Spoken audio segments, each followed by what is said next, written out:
আসসালামু আলাইকুম। আবারও হাজির হলাম আপনাদের মাঝে নতুন আরেকটি ভিডিও নিয়ে। আপনারা দেখতে পাচ্ছেন আমাদের সামনে একটি আসুস মনিটর আছে। সমস্যা আপনারা দেখতে পাচ্ছেন, ব্লিঙ্কিং করতেছে, ছবি আসে যাচ্ছে। তো আপনারা দেখতে পাচ্ছেন এখানে যে মনিটরটি আছে এটা একটা গেমিং মনিটর। এখনকার মনিটরগুলো আসলে মনিটর চাইতে বেশি বড় হচ্ছে, তাদের স্ট্যান্ড হয়ে থাকে। তো যাই হোক, যেহেতু এখানে সমস্যা আমরা দেখতে পাচ্ছি প্যানেলে ছবি আসতে যাচ্ছে, তো এই সমস্যাগুলো প্যানেল থেকেই হয়। এখন এটা রিপেয়ার হবে কি হবে না সে বিষয়গুলো ভিডিওর জন্য দেখানোর চেষ্টা করব। তো ভিডিও শুরুতে বলে রাখি, যারা ব্যবহার করেছেন তাদের উদ্দেশ্যে ভিডিও তৈরি করা, কোনো টেকনিশিয়ানদের জন্য নয়। আশা করবো এই ভিডিওটি আপনাদের ভালো লাগবে, সঙ্গে থাকুন, দেখতে থাকুন। তো এটা দেখতে পাচ্ছেন খুলতে হবে আমাদের, যেহেতু এখানে স্ক্রু আছে 4টা, সবকিছু খুলেই খুলতে হবে। এগুলো আসলে এখন সব গেমিং মনিটর, এখন কোনো বিজিএ সিস্টেম থাকে না, সব এইচডিএমআই। এখানে সবই এইচডিএমআই, বিজিএ থাকে না। এই হলো মনিটরের স্ট্যান্ডটি, দেখুন কত বড়। মানে এগুলো আসে এখনকার মনিটর গুলোর সবই হলো স্ট্যান্ড খুব বড়, আর স্ট্যান্ড গুলো থাকে খুব গেমিং স্টাইলে। তো যাই হোক, এখানে সম্ভবত অনেক সময় দেখা যায় কিছু কিছু মালে আছে লাইটও চলে। তো যাই হোক, এই পাশে স্ট্যান্ডটা খুলতে হলে স্ক্রুগুলো রিমুভ করতে হবে। পাশাপাশি এখানে কি কি দেওয়া আছে সেটা আমরা দেখি।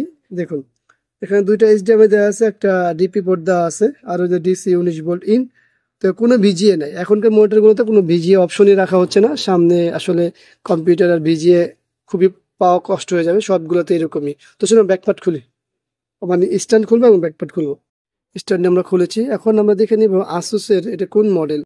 আসুস VG259, এটা 25 ইঞ্চি আর কি মনিটর। এখন তো আসলে 24-এর পর দেখতে দেখা যাচ্ছে 25-এর অনেক ছড়াছড়ি। তা আসুসের এই মডেলটি আমরা দেখতে পেলাম। তো ব্যাকপার্টটি খুলি, আর এখানে জয়স্টিক সিস্টেম। এখন সবগুলো জয়স্টিক, এটা মেনু আসবে, তারপর আবার সুইচও করছে।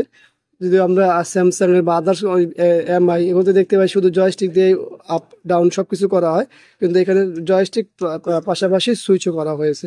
তো ব্যাকপার্ট খুলি, তারপরে দেখি।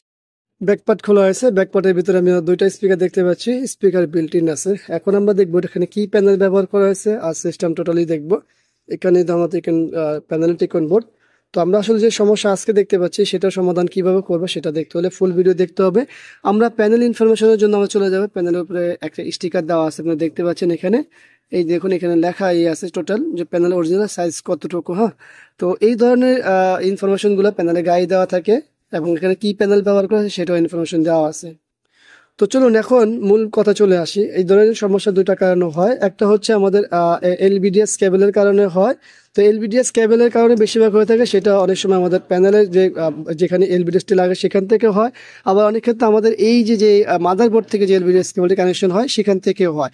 তো এটার ক্ষেত্রে কিভাবে হয়েছে সেটা দেখতে হলে আমাদের সব কানেকশন করতে হবে, এরপরে বলতে পারবো। তো চলুন আমরা সবকিছু করে নিই।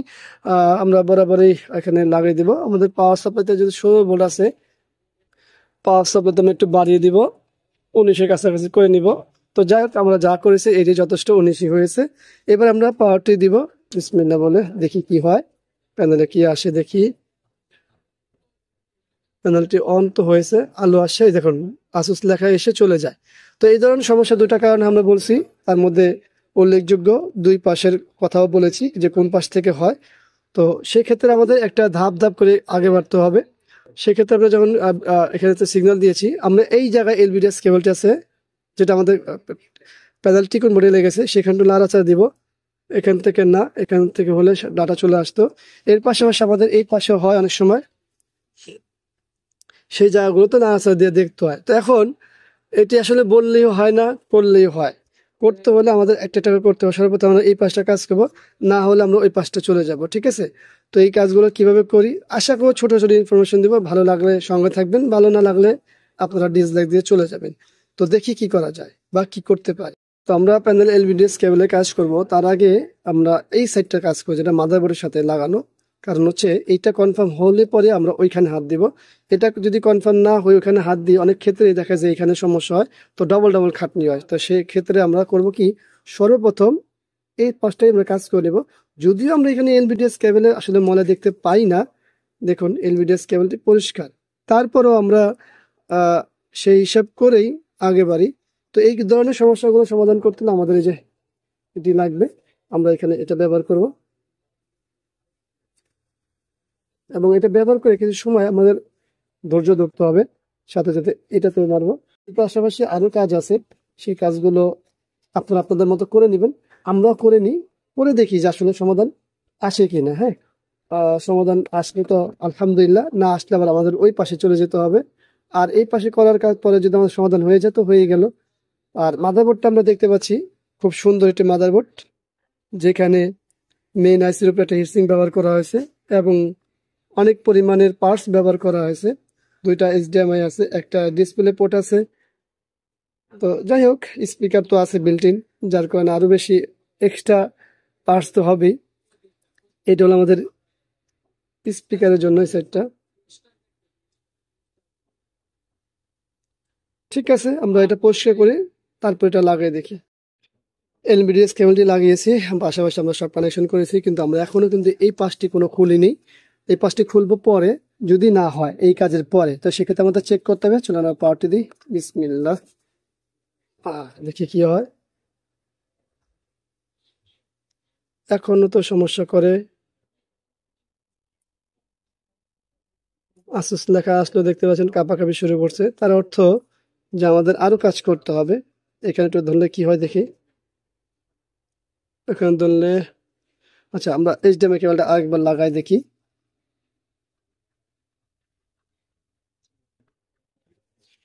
এই পাশে অনেক ক্ষেত্রে হয়ে থাকে, আবার এই ক্ষেত্রে আসলে কি ভিজিএ সিগন্যাল দিচ্ছে এইচডিএমআই, একই বিষয়। আমরা যদি এখানে হাত দিই, না, তা হচ্ছে না। তার অর্থ হচ্ছে যে আমরা এখন আমাদের এইখানেও কাজ করতে হবে। এখানে কাজটা আগে করে তারপরে আশা করি রেজাল্ট চলে আসবে। এখানে কাজ করলে ইনশাল্লাহ রেজাল্ট চলে আসবে।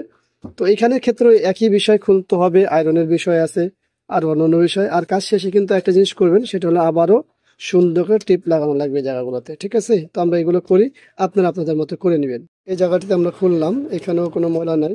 আমাদের এই পাশের যে এলভিডিএস কেবলের লকটি আছে, এই জায়গাটি তো পরিষ্কার। তো এটার ক্ষেত্রে আসলে ঘুরে ফিরে ওই কন্টাক্ট ক্লিন আগে দিতে হবে,